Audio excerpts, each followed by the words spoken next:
Hello అండి. అందరికీ నమస్తే. ఇది నిజమో, అబద్ధమో నాకైతే తెలీదు గాదండి. ఈ మధ్య తెగ ఫార్వర్డ్ చేస్తున్నారు ఇది.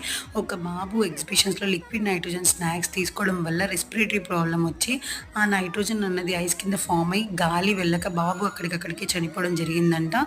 ఇది ఎంతవరకు నిజమో నాకైతే తెలీదు. కానీ నిజంగా అయితే ఈ లిక్విడ్ నైట్రోజన్ స్నాక్స్ అయితే బ్యాన్ చేయాలండి. ఇదొక ప్యాషన్ అయిపోయింది. ఇవి బ్యాన్ చేస్తే చాలా మంచిదండి. Thank you for watching.